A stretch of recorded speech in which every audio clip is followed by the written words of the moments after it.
नमस्कार, मैं Bhupesh Sharma, power of charts में आपका स्वागत करता हूँ। आज बात करते हैं मार्केट के ट्रेंड की और मोमेंटम की, कि इस महीने के बाजार कमोडिटीज के किस प्रकार से बिहेव करने वाले हैं, उसकी चर्चा करेंगे। हमेशा की तरह हम 5 बाजारों की चर्चा करते हैं, जिसमें गोल्ड, सिल्वर, क्रूड, कॉपर, ग्वार सीड इन सभी बाजारों की चर्चा हम आने वाले समय में करेंगे। सबसे पहले गोल्ड की चर्चा करते हैं कि आज 2 दिसंबर है और 2 दिसंबर को गोल्ड में मुझे क्या लगता है कि 2 दिसंबर से 30 सितंबर तक गोल्ड में क्या लगता है, उसकी चर्चा करेंगे। गोल्ड के ट्रेंड की चर्चा करेंगे, मोमेंटम की चर्चा करेंगे। इसके साथ ही गोल्ड के लेवल्स की चर्चा करेंगे कि कौन-कौन से लेवल्स गोल्ड के बहुत अच्छे लगते हैं, कौन-कौन से लेवल्स गोल्ड में हमें ध्यान रखने चाहिए आने वाले इस महीने के लिए।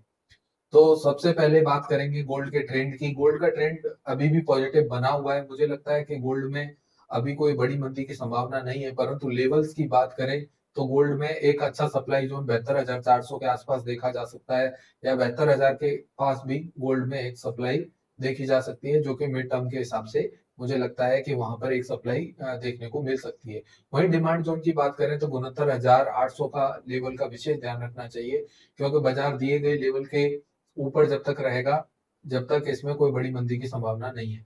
तो ओवरऑल जो व्यू बनता है वो ये बनता है कि 72,400 के गोल्ड में खरीदारी से दूरी बनाए, 69,800 के गोल्ड में बिकवाली से दूरी बनाए। अभी बाजार इसी रेंज में चलता रहेगा।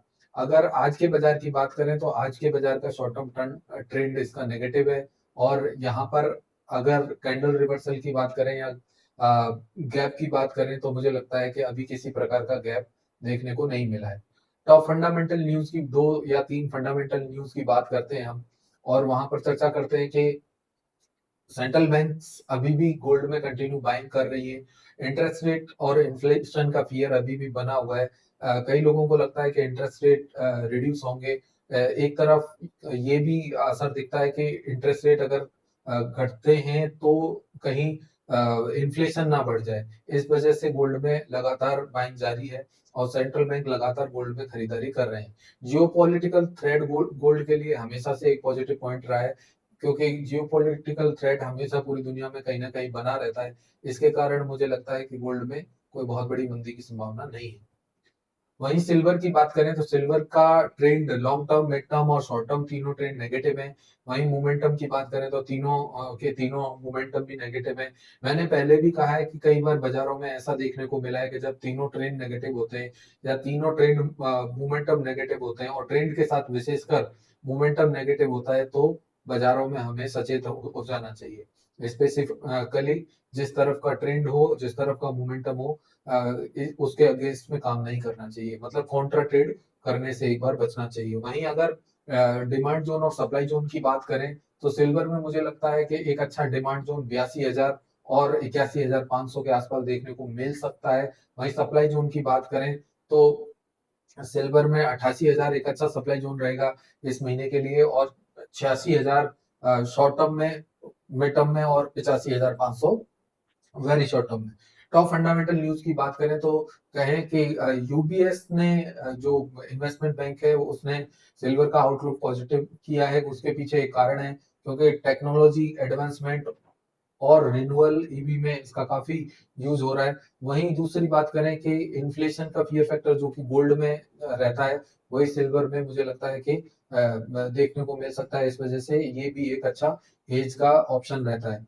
वहीं अगर टेक्निकली इंटरनेशनल बाजारों की चर्चा करें तो मुझे लगता है कि सिल्वर में $30 का एक अच्छा सप्लाई जोन देखने को मिल रहा है। वहीं आगे क्रूड ऑयल की बात करते हैं तो क्रूड ऑयल का बाजार, जैसे हमने पिछले महीने में लगातार बोला कि क्रूड ऑयल में ट्रेंड नेगेटिव बना हुआ है, आज के दिन में क्रूड ऑयल में एक गैप देखने को मिल रहा है, जो कि गैप डाउन खुला है बाजार। मुझे लगता है कि जब तक बाजार 6,230 क्रॉस नहीं करता तब तक बाजारों में मंदी का ट्रेंड जारी रहेगा। वहीं अगर आज 2 तारीख है, उसके हिसाब से कहें कि लॉन्ग टर्म का ट्रेंड अभी भी नेगेटिव बना हुआ है, मिड टर्म शॉर्ट टर्म तीनों नेगेटिव बने हुए हैं। डिमांड जोन की बात करें तो 6,060 कुड भी है डिमांड जोन। वहां पर देखना पड़ेगा कि बाजार रिवर्सल लेता है कि नहीं लेता। इसके लिए हमारे चैनल को आप लाइक, शेयर, सब्सक्राइब करें, जिससे आपको समय समय पर क्रूड या विभिन्न कमोडिटी के विषय में आपको सूचना मिलती रहे। टॉप फंडामेंटल न्यूज की बात करेंगे, ओपेक प्लस ने अभी भी अपना आउटपुट मेंटेन रखा है। चाइनीज इकोनॉमी के स्लो डाउन के कारण क्रूड में एक अच्छी मंदी देखने को मिली है। मुझे लगता है कि फंडामेंटल क्रूड के लिए काफी पॉजिटिव नहीं है। वहीं अमेरिका में चुनावों के दौरान भी पिछले इतिहास में देखा गया है कि अच्छी खासी मंदी क्रूड के बाजारों में देखने को मिलती है, विशेषकर जब अमेरिका में चुनाव चल रहे हो। आगे की चर्चा करेंगे तो आगे कॉपर कॉपर का ट्रेंड भी नेगेटिव है।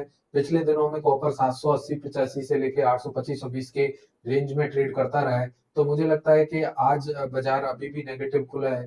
तो जब तक बाजार 808 के नीचे है तब तक इसमें किसी प्रकार की तेजी से बचना चाहिए। वहीं अगर ट्रेंड और मोमेंटम की बात करें तो ट्रेंड और मोमेंटम अभी भी नेगेटिव बना हुआ है। कैंडल में रिवर्सल और गैप अप या डाउन की बात करें, गैप की बात करें तो गैप मुझे आज देखने को मिला है बाजारों में। बाजार एक छोटे गैप के साथ ओपन हुआ है, इसीलिए मैंने बोला है कि 808 के नीचे जब तक कॉपर का बाजार है तब तक इसमें मंदी जारी रहेगी। टॉप फंडामेंटल न्यूज की बात करें तो कॉपर में एक सप्लाई का कंसर्न देखने को मिल रहा है, और मुझे लगता है कि ये जो सप्लाई का कंसर्न है ये आगे जाके एक बड़ा मुद्दा बन सकता है कॉपर के लिए। वही डिमांड की बात करें तो जो चांदी की बात है वही कॉपर की बात लागू होती है कि कॉपर में डिमांड ईवी और सोलर के कारण लगातार बनी रहेगी, और मुझे लगता है कि ये डिमांड पूरी दुनिया भर में बनी रहेगी, क्योंकि पूरी दुनिया अपने आप को ईवी और सोलर की तरफ शिफ्ट कर कर रही है बहुत तेजी से। इसलिए कॉपर के भाव में बहुत ज्यादा मंदी की संभावना नहीं है, इसीलिए मैंने नीचे में 782 का डिमांड जोन भी मेंशन किया है। और ज्यादा जानकारी के लिए लगातार चैनल को देखते रहें, लाइक शेयर सब्सक्राइब करें, जिससे आपको समय समय पर सूचना मिलती रहे कॉपर या अन्य कमोडिटी के विषय में। दूसरा ग्वार सीड की बात करेंगे। ग्वार सीड सितंबर वायदा अच्छी खासी तेजी, अच्छी खासी तो नहीं कह सकता परंतु एक अच्छी तेजी पिछले वीक में देखने को मिली थी।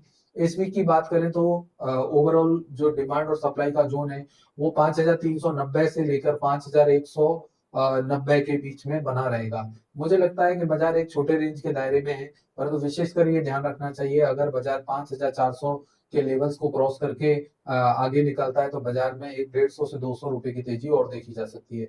वहीं अगर मंदी की बात करें, बाजारों में जब तक 5290 का लेवल नहीं टूटता तब तक बाजारों में लगातार तेजी बनी रहेगी। और मुझे लगता है कि बाजार अभी छोटी रेंज जो आज पकड़े हुए हैं आज के ट्रेडिंग सेशन में, वो उसका कहीं ना कहीं ब्रेकआउट या ब्रेकडाउन जरूर से देखने को मिल सकता है। सॉरी, फंडामेंटल न्यूज की बात करें तो फंडामेंटल न्यूज की तो ग्वार में वेदर का अभी काफी कंडीशन चेंज हो रही है बार बार, तो उसका काफी इफेक्ट देखने को मिल रहा है। वहीं डिमांड सप्लाई का पर बहुत ज्यादा ध्यान रखना चाहिए, क्योंकि पिछला जो कैरी फॉरवर्ड है उसमें कहीं ना कहीं काफी शॉर्टेज देखने को मिल सकती है आगे भविष्य में।